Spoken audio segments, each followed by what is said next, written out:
The episode description got me fired up that we may finally be getting to Asaaj Ventress. I really like Asaaj because of her trajectory and the ambiguity on where she ends up. I'm also waiting for the big dark disciple answer. The batch is back on Pabu after the big battle with the Empire. Omega is missing Echo. I'm sure we'll see him again, but he and Rex have a lot to do after losing a big part of their cell. Omega feels guilty over all the clone deaths. I hate to say it, but the clone deaths aren't over. They'll likely hit closer to home in the second half of this final season. Fi as a character grew on me over the series. I never trusted Sid, so bringing in one of Sid's friends had me skeptical. I also find Wanda Sykes annoying. After we spent some time with her, I liked her a bit more. Her relationship with Omega and her flirting with Tech made her endearing enough. Regardless of all this, I like when they bring back old familiar faces in the final season. And speaking of Sid, I'm sure we're going to see her again as well. She'll probably get a small amount of redemption, though I don't actually want her to.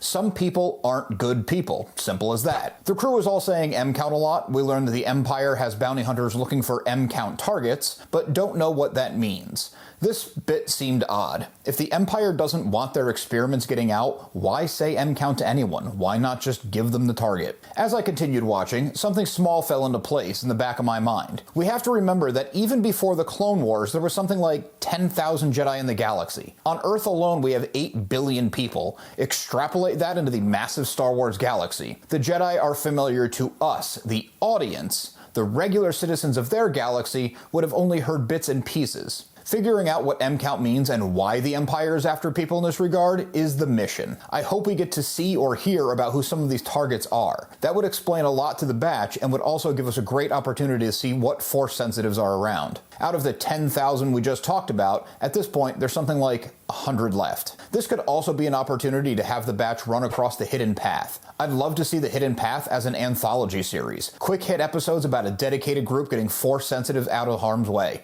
Do the Star Wars Visions approach. Get new creators for all the shorts so the stories are vastly different. Hunter says he and Wrecker will track down a bounty hunter to get information. As in last week's episodes, Omega protests. This time, Hunter refuses and stands by it. I'm all for Omega's proactive involvement in her fate, but bringing her to a bounty hunter is not a great idea. He does ask Omega to try to talk to Crosshair about having his hand tremor looked at. This isn't busy work to distract her from not going on the mission. Omega is the only one who can get through Crosshair's shields, even if that's a very relative thing. I was hoping for some concrete answers on his hand. AZ, who is a medical droid, remember, scans the hand and gets nothing conclusive back. He backs up my theory that this is a mental issue, not a physical one. He wants Crosshair to open up about his trauma, but of course, Crosshair refuses. Omega suggests a different approach. There was a good joke here. Omega and Crosshair agree that he never likes her ideas, but goes along with them anyway. Before we move on, I did want to point out that this time Crosshair was shooting at fruit that he put on the ground. There was no need to put AZ at risk. Hunter and Wrecker track down Fennec Shand.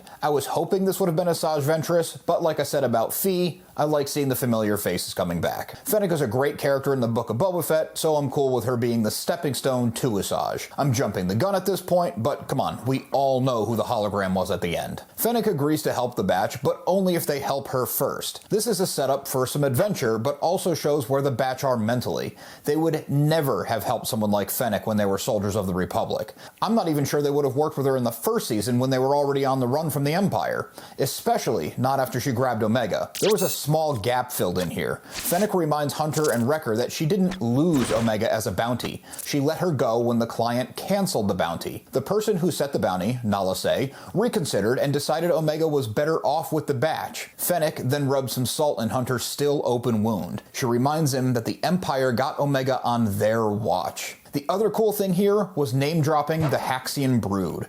I love when these factions come up. It ties everything together in a really discreet way. The Haxian Brood is a crime syndicate. Cal Kestis fights them in Jedi Survivor and Jedi Fallen Order. They'll also likely be part of Star Wars Outlaws, a game due to come out later this year. Hunter, Wrecker, and Fennec trace a praying mantis-looking target into the swamps. The water effects here were amazing. The coloring of the scene was also fantastic. These ever-changing environments make the series feel so big. There's some tense action with disarming mines and fighting gators that culminates in a cool fight where the target uses stealth to surprise our heroes. The scene was exciting, but we lost a bit of it. Streaming seems to be the way of the future. The prices of these streaming services are skyrocketing. These content providers need to stop compressing the file so much. The compressed file means loss in details, the crushed dark areas. It got to the point of being distracting. Omega and her increasingly trendy fashion sense talk Crosshair into meditation. He's not loving it. The two get to have a nice heart-to-heart that I may be reading more into than I should. Omega tells Crosshair about Gungi, the Jedi Wookiee that returned to Kashyyyk. Crosshair has to face how much time with the batch he lost. I also thought this was a nudge in the direction of Omega being Force-sensitive. I know I could be like a dog with a bone on this point. I grew up in the era of prime Star Wars legends. This makes it hard not to think every heroic character is able to tap into the Force at some point. Her being the prime M-count target and not being 100% Jango Fett DNA strengthen my theory, even if some of what I'm taking as supporting evidence is also a theory of mine. I loved seeing the team reunite a couple weeks ago. Crosshair's repairing ties with his brothers and developing as a person. We got to see some familiar faces, and clues were definitely dropped about where the show is going. Splitting the cast in two got us a taste of adventure and a chance to slow down and explore the characters. Every week this final season impresses. The pacing is well handled, we aren't on a sharp upward escalation, we get time to breathe and enjoy the ride before it comes to an end that I still feel is coming too soon. How are you liking this final season? What are your thoughts on Omega's origins or Force sensitivity? Do you want to see Sid get redeemed? Let's talk about it. Also, check out this playlist for some of my deep dives into Star Wars lore.